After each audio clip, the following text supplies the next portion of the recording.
Hi, everybody. Let me know you can hear me.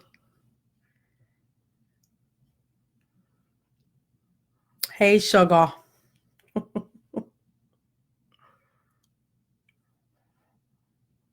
we have some new people. Look at that. A couple of my unsorors who I love.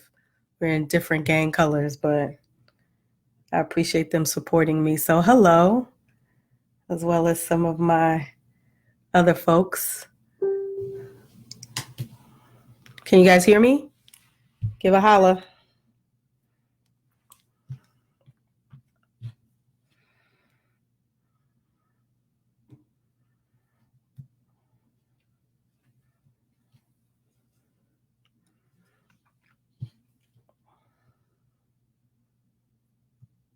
Hey, wonderful. Thank you for letting me know that. Happy Monday, everybody. I heard your message, Godmother. Yes, I did. I was in the grocery store when I called you. So, what some of you, we've talked about this before, I cook. I like to cook, but there are a couple of people in my family who are the cooks in my family, one of which is my godmother. And so she's someone that I can call on a moment's notice and say, how do I make this? So I am from, as most of you know, I am from Boston, Massachusetts. Shout out to all the Patriots fans, Patriots Nation, stand up.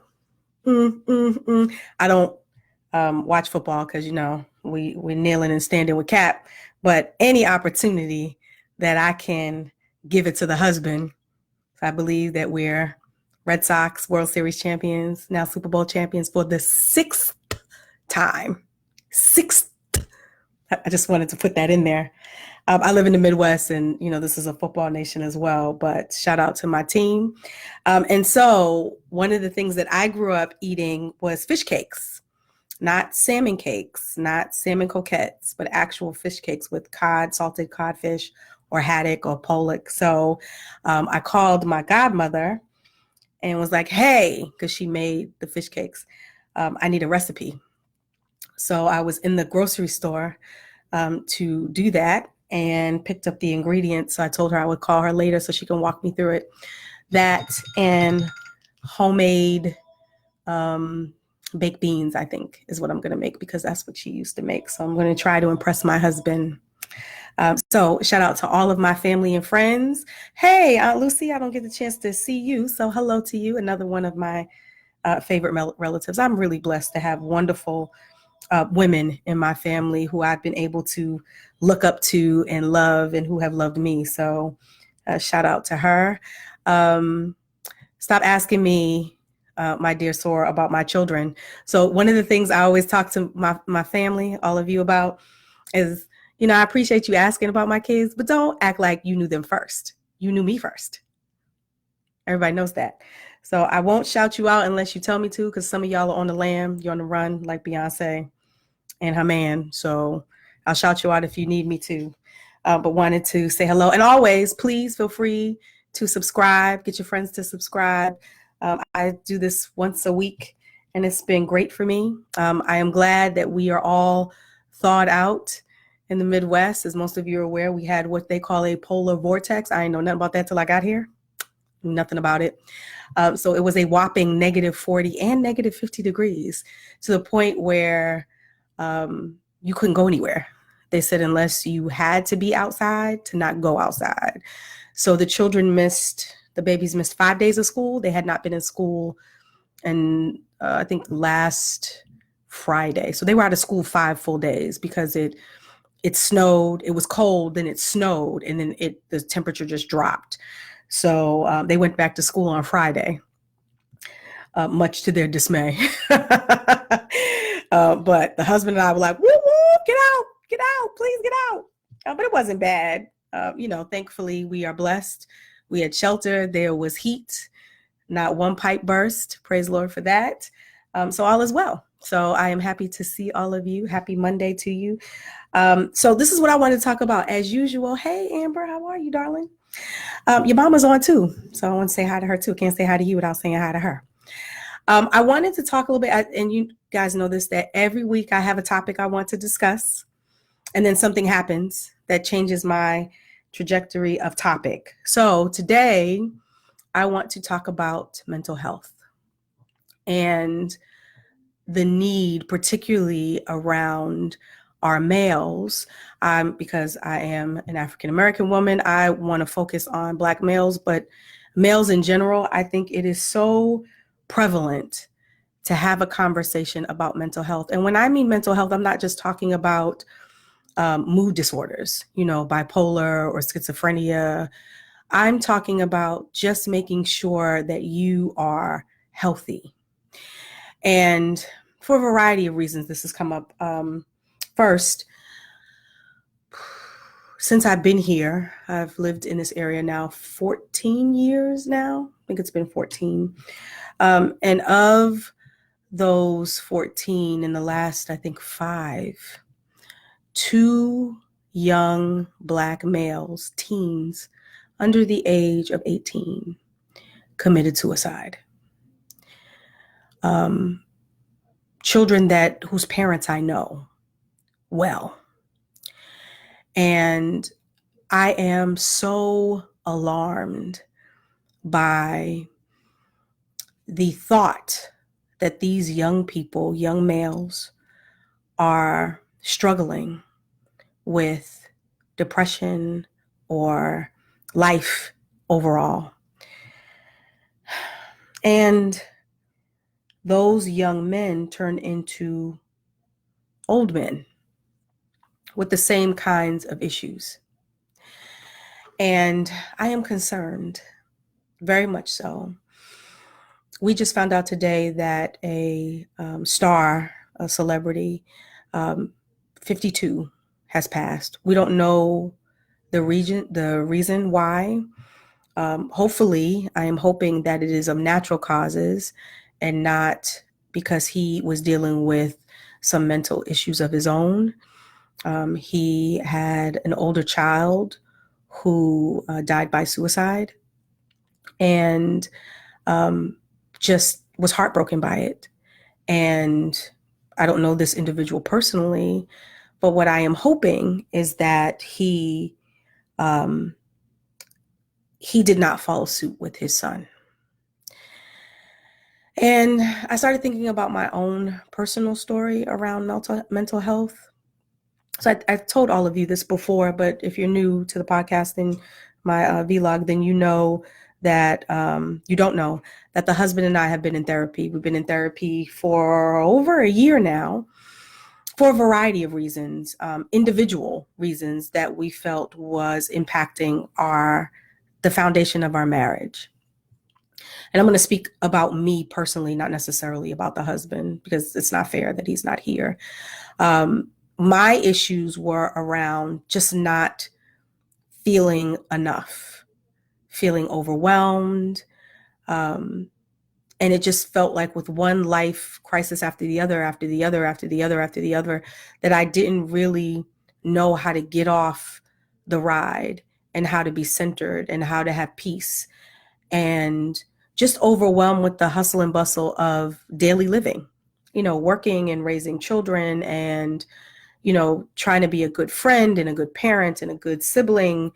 And just the weight of that, it just felt as though, and I've said this before, it felt like I was crumbling, not breaking per se. When you think of a demolition, how they blow up a building and you just kind of fall. I didn't feel that way. I really felt like, and I tried to explain this before, like those statues, those ruins that you see, and over time in the environment, whether it's water or air or sand or salt, the cracking of the sides of the foundation. So the base of the statue or the sides where you can see wear and tear of life or time. That's really how I felt. And I am more concerned, we as women, we take on the weight of life, right? We're typically the alpha parent. We want to be all things to all people. We're in a different generation where we work as opposed to staying home. We're not necessarily homemakers, but still what we do in the house is still a reflection, whether we work 80 hours a week or not. It is still looked on the wife or the mother as the person that's responsible for the household. Doesn't matter that you both work in the same amount of time outside of the home. It still feels like the responsibility of the mother or the wife to keep things afloat in the house. And I just didn't feel like I was succeeding in any of that. At work, at home, I just didn't feel like I was. And it started to affect me physically. I was having digestive issues, and it was all contributing to stress, all of it. And so we sought help, really at the urging of my husband, who said, look, we're not going to let what's going on around us kill us. And that started the journey. I want to talk specifically about identifying when something is wrong, because up until that point, I didn't think I deserved to say what was me, because for the most part, I had a great life, right? My husband was good. My children were fine. I had a good job. He had a good job. We had a roof over our head. I felt like everything. I did not see the signs that I was breaking. I was breaking and still working on the mend, really. What was really interesting about seeing our therapist, who I adore, by the way, it was having conversations with the husband and things that I didn't realize were bothering him that I didn't catch. And it scared me. And I'm going to give you a really small example. One day we were in session and we were talking about police brutality, one of the reasons that we don't watch the NFL. And he had talked about the whole Philando Castile situation, the young man that was killed in front of his girlfriend or fiance and his child by police in Minnesota. It's not too far from where we live, a few hours. And we happened to be talking about it. I don't even know why, but we started talking about it. And he said how emotionally impacted he was by that event. Now, I'm not minimizing what happened, because it was a tragedy. Really, it was very tragic. And there were other things that were happening throughout the country. It wasn't just him. It was, Sandra Bland and Eric Brown and a host of other people where this was happening across the board everywhere. But for whatever reason, this particular scenario really got to the husband. But I didn't realize it until we were in that session. We had talked about it. We had expressed how terrible it was, but I never realized how affected he was by it, to the point where he really started opening up about why it was so hurtful. This particular incident was so hurtful to him. And I was angry. The only way I can describe it. I was angry and I was offended and I was hurt. Now, I want to put in perspective, it wasn't his fault. It was completely me being selfish. Wasn't his fault at all. I didn't blame him. All I kept thinking was, I'm right here. How is it? And this was a year later. How is it that I didn't see how affected you were, how upset you were? How is it that I'm with you every day? We eat dinner together, we get up together, we sleep in the same bed, we brush our teeth. How is it that I did not see how affected you were by this incident? And it took a few days. Now, normally I'm very direct and confrontational. Normally I'm like, okay, let's talk about what just happened. But I couldn't. I could not find the words to address this with the husband. It took me 3 days, and I'm not joking, 3 days. And what I wanted to do is I didn't want to attack, because that wasn't the answer. I really wanted to understand why I was feeling the way I was feeling and why he was feeling the way he was feeling. So 3 days went by, and I wasn't giving him the silent treatment. I was just trying to digest what I heard. And when we finally talked about it, I said, I've been with you 20 years, and for the first time, I feel like I don't know you. And it's not your fault. It's actually my fault. Because all this time, my husband and I have always talked. Like we're pretty communicative. That's the one thing I think I love about our relationship. We're pretty communicative. But for the first time, it hit me that I wasn't asking the right questions. The husband will tell me things, what's going on at work or what's going on, outside of work or with his friends or family or whatever, but I never asked the question. He always told me what happened, but he never told me about how he felt about what happened. And it hit me like a ton of bricks, like literally in my gut, that I didn't ask the right questions. I never took the time to say to him, how do you feel about what happened? And then I got it. I got why sometimes people feel alone and they don't feel heard, because we don't ask the right questions. I'm thinking you're communicating the way I'm communicating, right? I'm telling you what's going on, and I'm, hey, this is what's going on. This is how I feel about it. I'm angry. I'm happy. I'm sad. I'm hurt. But it hit me that the husband never told me how he felt.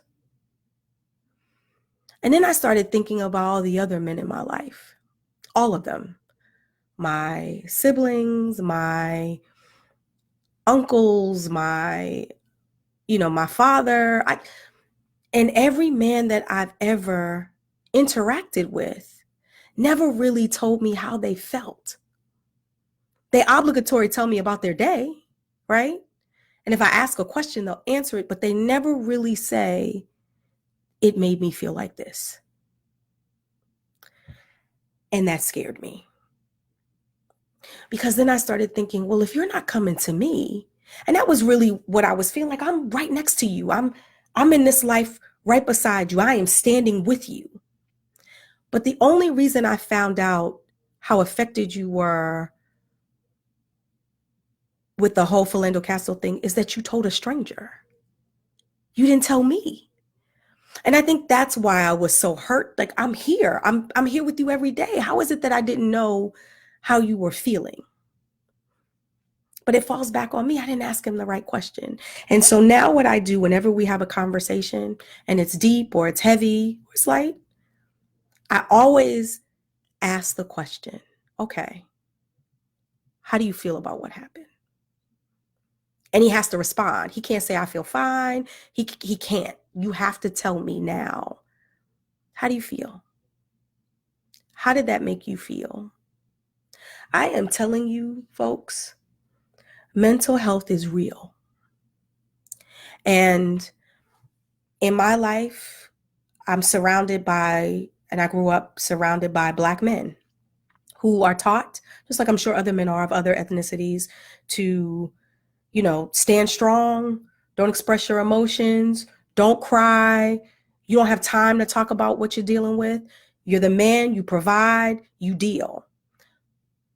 And if we would just take a moment to just take a breath and look the person we love in the face, brothers, husbands, uncles, friends, and just say, how do you feel?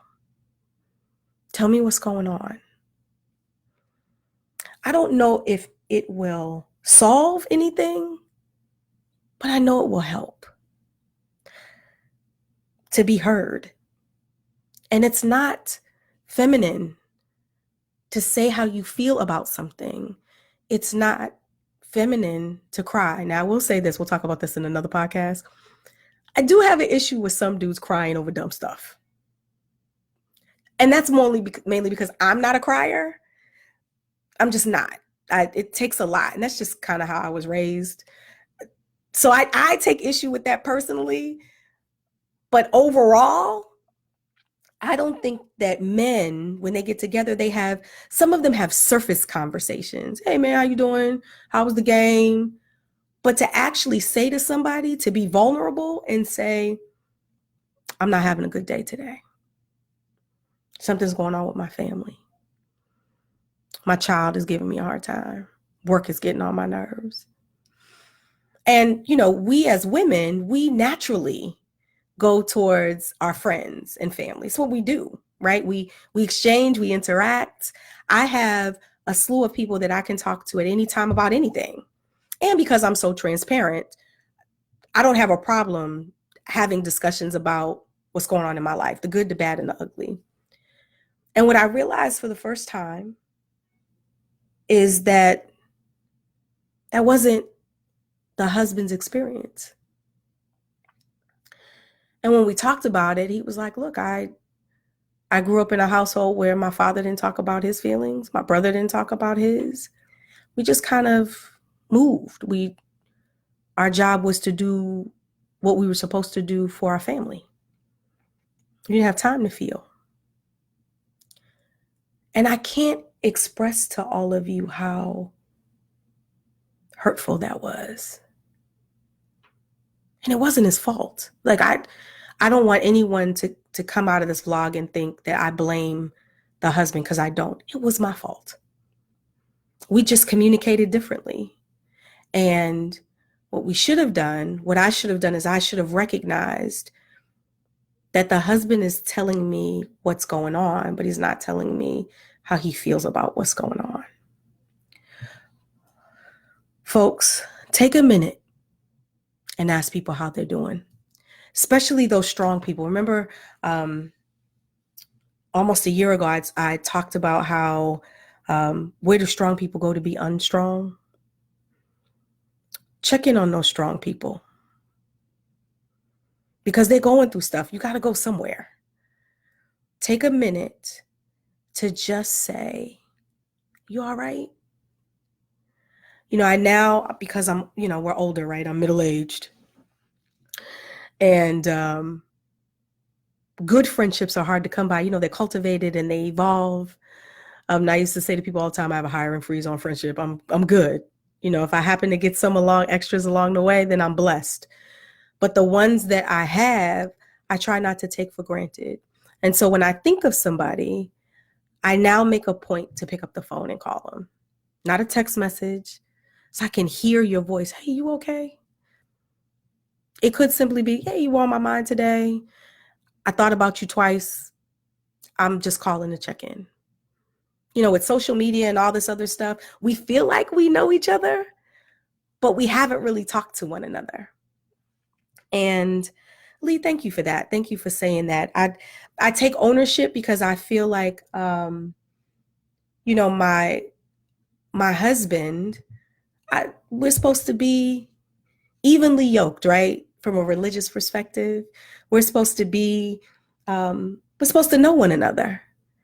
And what a lesson that was for me, that I could do better to communicate more with the person I love, not just my husband, my children, my male boys, not just, because my daughter's going to talk, right? Because she's a mother's child. But my boys, my male friends, that when I see something that doesn't feel right, hey, you good? I just want to say, hey, I just want you to know that I'm thinking about you. And if you ever need to talk, I'm here. Not with a judgmental ear. I'm telling all of you, if you feel the way I felt, if you think somebody feels the way they feel, or the way you think they feel is similar to what's going on, please tell them to go get some help, professional help. We can sit and talk it up and, chop it up over some brown liquor, But I am begging you, please, before it's too late, sit down and have conversations with people. You will be amazed at how many of us are hurting. And we all we got, man. I'm telling you, we are all we have. And I don't want to lose not one friend, family. I don't want to lose you because you felt like you were by yourself. Okay? So that's my message for today, y'all.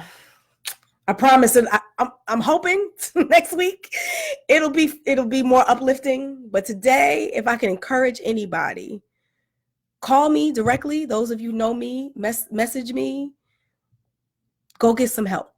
If you're feeling anything that what I have been talking about, please don't do this by yourself. You are loved. I promise you it's not as bad as you think it is. I promise. All right? Happy Monday, y'all. Talk to you soon.